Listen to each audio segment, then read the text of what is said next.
Halo semuanya, kali ini aku pengen ngebahas satu buku yang bagus lagi untuk parenting, namanya The Whole Brain Child. Yang ini aku udah mulai baca dan udah bikin rekapannya juga. Nah, di sini tuh aku pengen ceritain tentang intisari apa yang aku pelajarin, dan semoga ini bermanfaat buat kita para orang tua atau teman-teman yang sebentar lagi kayak aku yang akan jadi orang tua. Jadi di buku The Whole Brain Child ini dia memang benar-benar membahas tentang otak anak. Jadi menurut pengarang bukunya yang bernama Daniel J. Siegel dan Tina Payne, mereka berdua itu mendeskripsikan otak anak itu terdiri dari 4 bagian sebenarnya. Tapi bagian yang paling sering dibahas di chapter pertama yaitu bagian otak kanan dan otak kiri. Jadi kalau kita ngomongin secara horizontal ada otak kanan dan otak kiri, tapi kalau secara vertikal ada otak reptil dan otak mamal. Dan setiap bagian dari otak ini itu tuh mendefinisikan atau mendeskripsikan tentang perilaku anak. Jadi kita mulai dari otak kiri. Oke, otak kiri itu otak yang berhubungan sama logical, otak kanan itu berhubungan dengan emosional.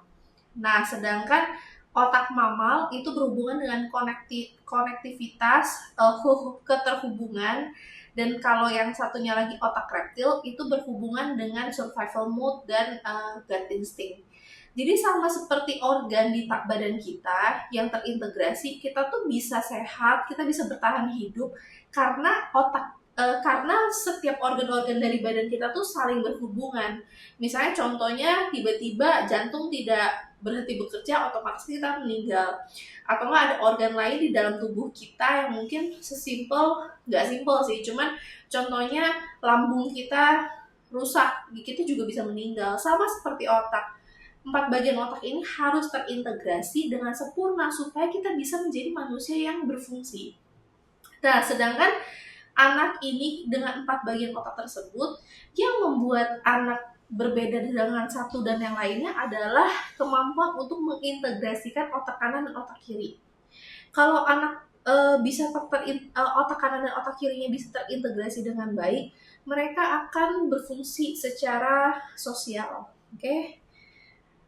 Otak itu adalah plasti, mereka tuh bisa berubah secara fisik berdasarkan dengan pengalaman. Jadi di buku ini tuh diceritakan bahwa ada ratusan juta neuron terhubung di otak kita ketika kita membentuk pengalaman baru. Jadi ketika terutama anak ya, ketika anak membentuk pengalaman baru, sesimpel contohnya belajar naik sepeda, itu ada jaringan-jaringan otak yang terbentuk, jaringan-jaringan baru.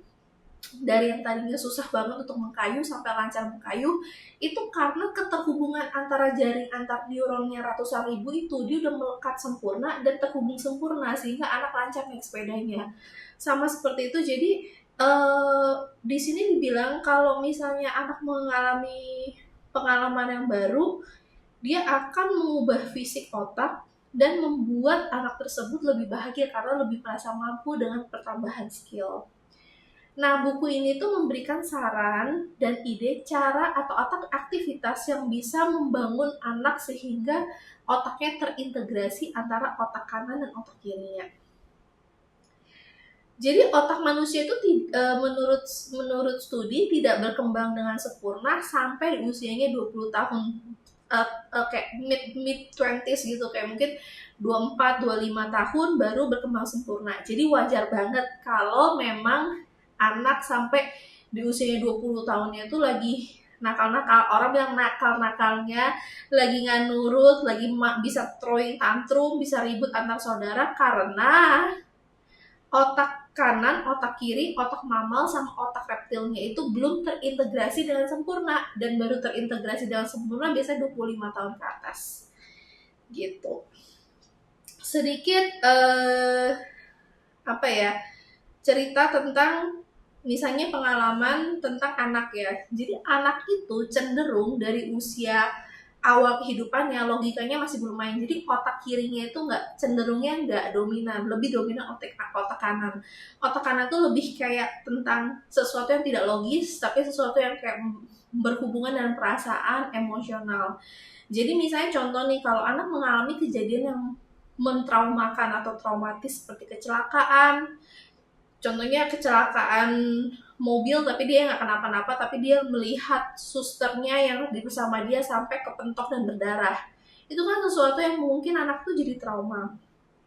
Tugas orang tua bukan tidak mengungkit lagi kejadian tersebut, karena otak kanan anak itu lagi intensnya mungkin mengalami ketakutan, mengalami kecemasan kalau ini terjadi lagi. Nah, ini tuh harus diproses, bukannya tidak dibahas, tapi harus dibahas. Jadi dibahas kayak apa yang kamu rasakan pada kejadian itu, terus coba ceritain apa yang kamu lihat, tolong dong ceritain ke papa atau mama apa yang kamu alami. Kenapa? Karena anak itu butuh memproses apa yang terjadi di otak kanannya, sehingga supaya nggak stuck di otak kanan. Karena kadang-kadang otak kanan itu imajinasinya atau perasaannya itu terlalu bombastis dan terlalu besar. Dia harus bisa mengartikulasikannya dengan kata-kata, karena itu cara kerja otak si kiri. Otak kiri itu bisa mengartikulasikan kejadian berdasarkan logis dan kata-kata.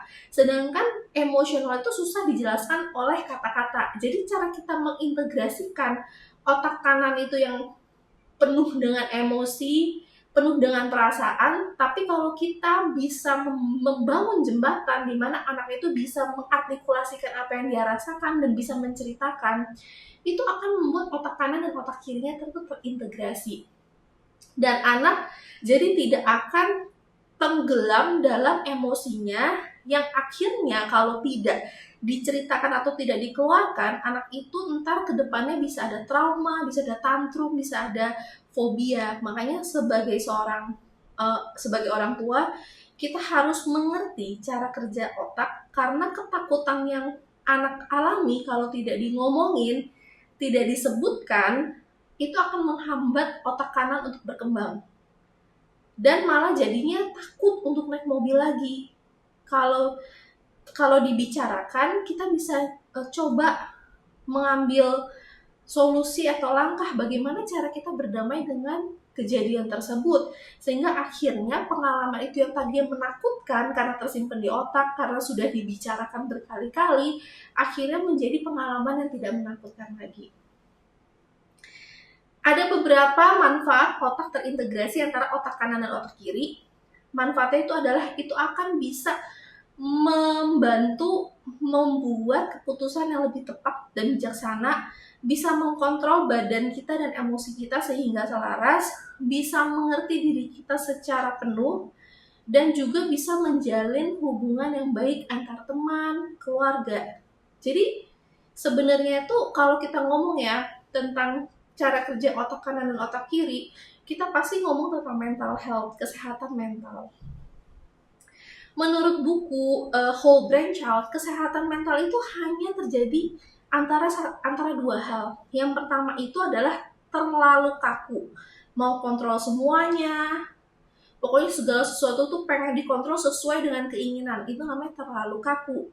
Mental health yang terjadi adalah faktor yang kedua, cuma ada salah satu dari dua ini. Yang kedua adalah terlalu tidak bisa mengkontrol. Jadi kayak udah ngalir di sungai, udah nggak bisa kontrol lagi alirannya. Jadi untuk menjaga kesehatan mental kita dan kesehatan mental anak kita, bagaimana sih cara kita melatih diri untuk tidak terlalu kaku, bisa fleksibel, tapi di satu sisi juga bisa mengontrol diri kita. Dan ini hanya akan bisa terjadi, kita bisa fleksibel dan di satu sisi kita fleksibel, tidak terlalu kaku.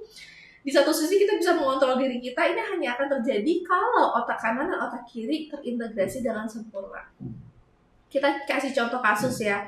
Contoh kasusnya, kalau misalnya anak tuh lagi main sama mainannya, dia tidak mau berbagi mainan sama temennya. Itu ya mungkin bukti bahwa anak ini kaku, pengen kontrol, dan gak fleksibel.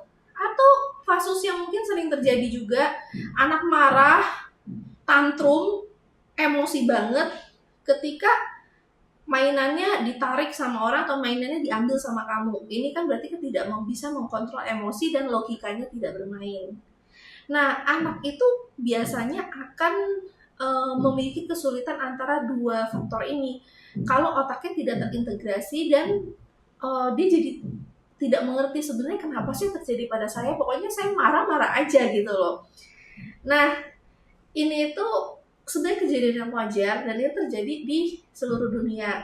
Yang membedakan adalah bagaimana kita sebagai orang tua bisa mengerti anak kita ini lebih dominannya sekarang lagi pengen kita latih di mana. Kalau memang di kebanyakan mainnya di otak kanan, bagaimana cara kita mengintegrasikannya? Apa sih langkah dan aktivitas apa yang bisa kita lakukan sehingga kita bisa mengintegrasikan otak kanan dengan otak kiri anak sehingga bisa membentuk pribadi anak yang stabil, bisa beradaptasi, dan bisa fleksibel dalam menghadapi segala ketidakpastian yang terjadi di dunia ini. Oke, kita bahas lagi tentang perbedaan otak kanan dan otak kiri lebih dalam. Menurut buku Whole Brain Child, otak kiri itu biasanya segala sesuatu yang depannya L nih, seperti linguistik, literal, logis, list, dan linear. Otak kiri itu lebih kayak kemampuan seorang anak dalam bisa mengartikulasikan gambaran berdasarkan kata-kata. Jadi kayak kata-katanya tuh cepet banget, terus bisa linguistiknya bagus. Itu biasanya bisa urutin dari kayak nomor 1, nomor 2, nomor 3 itu artinya ini anak otak kirinya itu dominan. Nah, kalau otak kanan itu lebih ke gambaran besar, sesuatu yang nonverbal, emosi, body language, dan intuisi. Nah, biasanya anak usia dari bayi sampai 3 tahun, kebanyakan mereka hanya memakai otak kanan. Mereka belum tahu tuh yang namanya sebab, akibat, dan konsekuensi. Makanya kadang-kadang anak-anak walaupun misalnya telat untuk pergi vaksin imunisasi, karena mereka ngeliatin semut terlalu lama, mereka terpukau sama jalannya semut. Itu karena mereka menggunakan perasaannya mereka tidak tahu kalau mereka kelamaan lihat semut, ntar mereka telat vaksin. Mereka tidak tahu artinya namanya sebab akibat. Karena arti sebab akibat itu hanya terjadi pada otak kiri yang mengerti logika, konsekuensi, sebab akibat. Nah, mulai nih kalau anak-anak, biasanya mereka itu sering banget ngomong hal-hal yang tidak berlogika karena mereka tuh sangat amat penuh dengan perasaannya mereka sendiri.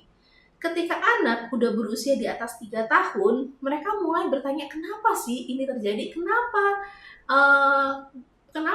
aku gak boleh makan es krim di mana orang lain boleh makan es krim? Kenapa tadi pagi kok terang, malam kok gelap? Jadi mulai bertanya kenapa. Ini momen di mana otak kirinya itu sudah mulai berkembang sehingga pertanyaan itu lebih kebanyakan kenapa. Nah, sebagai orang tua kita bisa mengerti kalau bagaimana cara kita bisa mengakomodasi sehingga kita bisa menjawab pertanyaan anak-anak yang otak kirinya itu sedang berkembang. Dan anak sudah mulai mempelajari korelasi sebab akibat, mulai bisa mengekspresikan logikanya dan bahasanya dengan bahasa. Oke, nah ini adalah gambaran chapter 1 tentang apa sih buku ini, tentang apa, dan di pembahasan selanjutnya aku akan bahas tentang apa sih saran-saran dari mereka untuk membuat aktivitas yang bisa menyelaraskan tekanan otak kanan dan otak kiri anak-anak sehingga bisa menciptakan anak-anak yang stabil, fleksibel, dan bisa beradaptasi dengan begitu banyak perubahan di dunia. Semoga bermanfaat. Kita akan bahas lebih dalam lagi di episode selanjutnya.